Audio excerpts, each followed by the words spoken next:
Bonjour, dans cette vidéo, nous allons corriger l'activité intitulée « Qu'est-ce qu'une fonction exponentielle ?»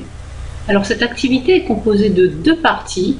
Dans une première partie, on étudiera le cas où x est strictement positif et dans la deuxième partie, le cas où x est strictement négatif. On commence bien sûr par la première partie où on étudie le cas où x est strictement positif. Première question, on considère le tableau suivant. Alors, nous avons des valeurs de x dans la première ligne du tableau et des valeurs de 10 puissance x dans la deuxième ligne du tableau. Question petit a, vérifiez que les nombres notés dans la deuxième ligne sont les termes consécutifs d'une suite géométrique dont on précisera le premier terme et la raison. Donc, les nombres que nous avons dans la deuxième ligne sont 1, 10, 100 et 1000. Et tu peux constater que pour passer de 1 à 10, on multiplie par 10. Une fois 10, ça fait 10. Puis pour passer de 10 à 100, on multiplie encore par 10. 10 fois 10, ça nous donne 100. Et pour passer de 100 à 1000, on multiplie encore par 10, puisque 100 fois 10, ça nous donne 1000. Donc effectivement, les nombres qui sont situés dans la deuxième ligne, à savoir 1, 10, 100, 1000, sont bien les termes consécutifs d'une suite géométrique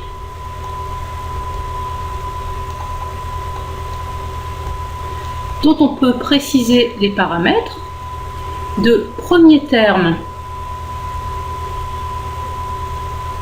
1, d'accord, le premier terme de notre suite est 1, et de raison 10, puisque pour passer d'un terme à l'autre, on multiplie toujours par le même nombre qui est 10. Dans la question 1 petit b, on nous propose d'utiliser la calculatrice pour obtenir une valeur approchée du nombre que l'on va noter 10 puissance 0,5. Donc on nous donne ici des séquences à taper sur la calculatrice. Et on nous demande de vérifier que 10 puissance 0,5 est à peu près égal à 3,16, qu'on mettra ensuite ici dans le tableau, 10 puissance 0,5. Donc a priori, on devrait trouver environ 3,16. Puis il s'agit de compléter, en utilisant la calculatrice, le tableau précédent et d'arrondir les valeurs à 0,01. Alors tout d'abord sur calculatrice TI, je vais taper 10, chapeau, 0,5 et entrée. Alors allons-y, 10. Pour faire la puissance, on utilise cette touche chapeau. Et on va taper 0,5 dans la puissance, comme ceci. Et on va faire entrée. Voilà, et tu peux voir qu'effectivement, on trouve comme résultat environ 3,16. Arrondi à 0,01, ça signifie qu'on arrondit à deux chiffres après la virgule. Puis, on veut la valeur de 10 puissance 1,5.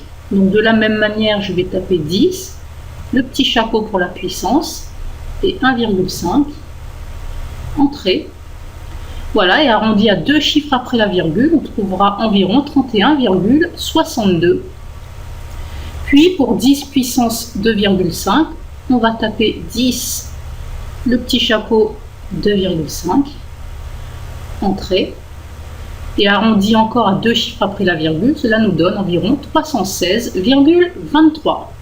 Puisque après le 22, on a un 7, donc on va arrondir à l'entier supérieur. Donc au lieu de mettre virgule 22, on mettra virgule 23. Je reporte donc ces deux dernières valeurs dans mon tableau ici. Donc 10 puissance 1,5, on a trouvé 31,62. Et 10 puissance 2,5, on a trouvé 316,23. On vérifie ces résultats sur calculatrice Casio. On nous demande de nous mettre en mode Run, qui est ici, et de taper 10, chapeau 0,5 et exé. Alors on y va, 10, la puissance c'est le petit chapeau qui est là. On tape 0,5 et exécuter. Et on trouve effectivement que 10 puissance 0,5 vaut environ 3,16. Puis on va effectuer le calcul de 10 puissance 1,5. Donc 10, chapeau 1,5, exécuter. Et on trouve évidemment, comme dans le tableau, environ 31,62. Puis on va effectuer le calcul de 10 puissance 2,5 de la même manière. 10 chapeau 2,5 exécuté. Et on trouve, comme dans le tableau, environ 316,23.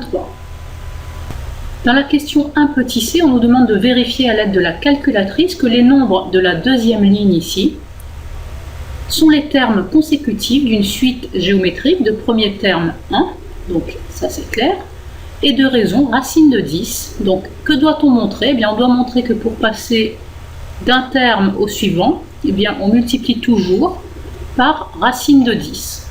Donc c'est ce qu'on va vérifier tout de suite avec la calculatrice. Je prends donc ma calculatrice, ici c'est une TI, et je vais donc partir du nombre 1 que je vais multiplier par la racine carrée de 10. Alors pour obtenir la racine carrée, il faut que je fasse seconde x au carré et que je tape 10. Entrée. Voilà, on obtient bien environ 3,16. Et je vais faire de nouveau fois, donc c'est-à-dire que le résultat précédent va être multiplié de nouveau par racine de 10. Je fais entrée. Et j'obtiens bien le terme suivant qui est 10. Et je vais faire de nouveau fois. Donc ce terme que je viens d'obtenir va être multiplié de nouveau par racine de 10. Voilà, et tu vois qu'on obtient bien 31,62. De nouveau, je vais faire fois racine de 10. Entrée. Voilà, j'obtiens le terme d'après qui est 100. Puis je fais encore fois racine de 10. On obtient le terme suivant qui est 316,23. Et de nouveau, je vais faire fois racine de 10. Voilà, et j'obtiens le dernier terme qui est 1000. Donc effectivement, pour passer d'un terme à l'autre, eh bien, je dois multiplier à chaque fois par le même nombre qui est racine de 10. Donc les nombres de cette deuxième ligne de mon tableau sont bien les termes consécutifs d'une suite géométrique qui a pour premier terme 1 et pour raison racine de 10. Dans la question 2 petit a, on me demande à l'écran de la calculatrice de tracer la représentation graphique de la fonction f définie sur l'intervalle fermé 0,3 par f de x égale 10 puissance x, et on me précise ici la fenêtre d'affichage de cette courbe sur ma calculatrice. Alors par exemple sur la calculatrice Casio, je vais sélectionner le menu graphe, exécuter, puis ici, je dois rentrer la fonction 10 puissance x. Alors, si on a déjà quelque chose à la place, on va faire del, donc F2. Delete formula, ça veut dire est-ce qu'on efface la formule? Oui ou non? Bah oui, on appuie sur la touche F1. Voilà, et on va donc entrer ici 10, puissance avec le chapeau, et x ici, ce sera la touche x, θ, t. C'est ce qui est écrit ici dans le petit coup de pouce. On fait entrer. Puis on va régler la fenêtre d'affichage qui est proposée ici en allant sur V-Window ici, donc en faisant Shift F3. Alors tout d'abord, je te propose de initialiser tous les réglages en faisant F1. Et on y va. Xmin, on nous propose 0. Xmax, on nous propose 3, puisque bien évidemment, on travaille sur l'intervalle 0,3.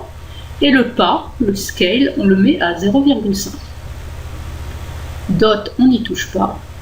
C'est calculé automatiquement. Puis Ymin, on met 0. Ymax, on met 1000. Et le scale, le pas, on le met à 100. Entrée. On fait exit. Et pour tracer la courbe, on va appuyer sur Draw ici, la touche F6. Voilà la courbe de la fonction f qui est donnée par f de x égale 10 puissance x. Et dans la question 2 petit b, on nous dit à partir de l'observation du graphique, indiquer le sens de variation de f sur l'intervalle 0,3. Donc on peut observer que la fonction f, ici, est croissante sur notre intervalle 0,3, puisqu'on a une courbe qui monte. On passe maintenant à la deuxième partie, où on va étudier le cas où x est strictement négatif. Donc question 1, on considère le tableau suivant. Dans la première ligne du tableau, tu vois apparaître des valeurs de x négatives, et dans la deuxième ligne du tableau, les valeurs correspondantes de 10 puissance x. Question petit a, vérifier que les nombres notés dans la deuxième ligne sont les termes consécutifs d'une suite géométrique dont on précisera le premier terme et la raison. Donc, les nombres qui sont dans la deuxième ligne sont 0,001, 0,01, 0,1 et 1. Et tu peux constater que pour passer du premier au deuxième terme, on a multiplié par 10. Puis, pour passer du deuxième au troisième terme, on a encore multiplié par 10. Et enfin, pour passer du troisième au quatrième terme, on a aussi multiplié par le nombre 10. Donc, ces quatre nombres sont bien les termes consécutifs d'une suite géométrique, avec pour premier terme le nombre 0,001 et pour raison le nombre 10, puisqu'on passe d'un terme à l'autre toujours en multipliant par ce nombre 10. Dans la question 1 petit b, on nous demande de reproduire le tableau précédent et à l'aide de la touche chapeau de la calculatrice, il s'agit de la touche puissance en fait, on nous demande de retrouver les valeurs données dans la deuxième ligne, puis de compléter le tableau et d'arrondir les valeurs à 0,001, c'est-à-dire avec 3 chiffres après la virgule. Alors d'abord, pour retrouver les 4 valeurs qui sont déjà dans le tableau, j'ai pris la calculatrice TI, et la première valeur, ce sera 10 puissance moins 3, donc je vais taper 10, le chapeau, et ici, je vais mettre la puissance moins 3, entrée, ce qui nous donne bien 0,001, comme écrit ici dans le tableau. Puis on a 10 puissance moins 2 à vérifier, donc 10 chapeau, et on va mettre la puissance moins 2, entrée, ce qui nous donne bien 0,01, puis 10 puissance moins 1, 10, le petit chapeau avec la puissance moins 1, entrée, ce qui nous donne bien 0,1, et enfin 10 puissance 0, comme ceci, entrée, ce qui nous donne bien le nombre 1. Puis pour compléter les valeurs manquantes du tableau, j'ai pris la calculatrice Casio, je vais aller dans le menu Run, et je vais d'abord taper 10 puissance moins 2,5, alors allons-y, 10, le chapeau, et entre parenthèses, je vais taper moins 2,5, comme ceci, je ferme la parenthèse, entrée. Cela me donne 3,16 E moins 3. Alors qu'est-ce que ça signifie? Eh bien, on a 3,16 E moins 3. Ça en fait, ça veut dire 3,16 fois 10 puissance moins 3. Donc en fait, la virgule qui est ici, il faut la décaler de 3 chiffres avant. Et cela va donc nous donner environ 0,00316. Et comme on doit arrondir la valeur à 3 chiffres après la virgule, eh bien 10 puissance moins 2,5, on peut dire que c'est environ 0,003. Puis on continue avec 10 puissance moins 1,5. Donc 10, le chapeau, et en parenthèse, je tape moins 1,5. Voilà, et cela me donne, avec 3 chiffres après la virgule, 0,031. Et comme il y a un 6 derrière, eh bien ce sera 0,032. Donc je vais reporter cette valeur ici dans le tableau. 10 puissance moins 1,5, ça vaut environ 0,032. Puis je termine en tapant 10 puissance moins 0,5. Comme ceci. Exécuter, cela me donne, arrondi à 3 chiffres après la virgule, 0,316. Donc je le reporte ici dans mon tableau, 10 puissance moins 0,5 est environ égal à 0,316. Dans la question 1 petit c, on nous demande de vérifier à l'aide de la calculatrice que les nombres de la deuxième ligne du tableau ici sont les termes consécutifs d'une suite géométrique de premier terme 0,001, alors ça c'est clair, et de raison racine de 10. Donc je dois montrer que pour passer d'un terme au terme suivant, eh bien on multiplie toujours par racine carrée de 10. Donc c'est ce qu'on va faire maintenant sur une calculatrice. Je prends par exemple ma calculatrice Casio et je prends le menu Run. Donc le premier terme c'est 0,001 que je vais multiplier par la racine carrée de 10. Alors la racine carrée est ici, donc pour l'obtenir je vais faire Shift X au carré. Je vais mettre 10. Exécuter et j'obtiens bien le nombre 0,003 que je vais encore multiplier par racine carrée de 10. Donc il suffit juste que je fasse fois Ici, on a la réponse précédente qui sera multipliée par racine carrée de 10, entrée. J'obtiens bien le terme suivant, 0,01, que je multiplie de nouveau par racine carrée de 10. J'obtiens bien le terme suivant qui est 0,032, que je multiplie de nouveau par racine carrée de 10. J'obtiens bien le terme d'après, 0,1. Je multiplie encore par racine de 10. J'obtiens le terme d'après qui est 0,316. Et enfin, je multiplie une dernière fois ce nombre par racine de 10. Et j'obtiens le dernier nombre de mon tableau qui est 1. Donc effectivement, pour passer d'un terme au terme suivant, je multiplie toujours par racine carrée de 10. Donc tous les termes de cette deuxième ligne sont bien les termes consécutifs d'une suite géométrique de premier terme 0,001 et de raison racine carrée de 10. Dans la question 2 petit a, on nous demande à l'écran de la calculatrice de tracer la courbe représentative de la fonction f définie sur l'intervalle moins 3, 0 par f de x égale 10 puissance x, et on nous propose ici une fenêtre d'affichage pour notre calculatrice. Alors je prends ma calculatrice TI et je vais aller ici dans f de x pour entrer 10 puissance x. Alors ici je vais supprimer la fonction qui est ici et je vais taper 10 chapeau x, qui est la touche ici, x, t, θ, m. Je fais entrer. Puis je vais régler la fenêtre d'affichage, tout simplement en appuyant sur fenêtre. Je mets x min à moins 3, x max à 0 et x scale, c'est-à-dire le pas, à 0,5. Puis je mets y min à 0, y max à 1,5 et y scale, c'est-à-dire le pas, à 0,5. Et enfin, j'appuie sur graphe pour avoir la courbe de f. Voilà. Voici la courbe représentative de la fonction f qui est donnée par f de x égale 10 puissance x. Et on nous demande dans la question 2 petit b, à partir de l'observation du graphique, d'indiquer le sens de variation de f sur l'intervalle moins 3, 0. Eh bien, tu peux constater que la courbe de la fonction f monte. Donc, on peut dire que la fonction f est une fonction croissante sur cet intervalle moins 3, 0. Pour aller plus loin, tu peux tracer la courbe de la fonction f qui à x associe 10 puissance x, cette fois-ci sur l'intervalle moins 2, 1.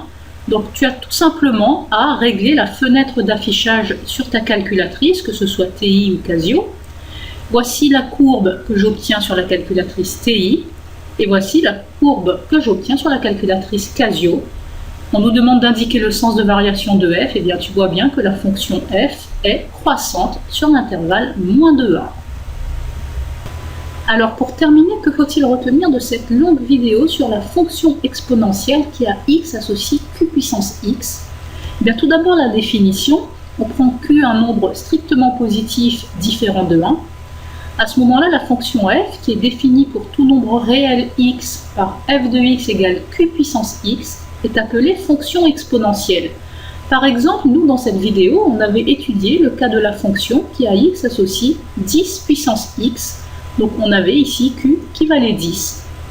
Qu'en est-il du sens de variation et de la courbe représentative d'une telle fonction exponentielle?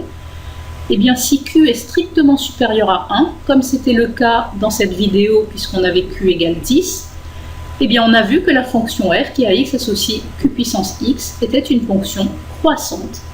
Et tu apprendras que si q est strictement compris entre 0 et 1, eh bien, la fonction exponentielle qui à x associe q puissance x est une fonction décroissante.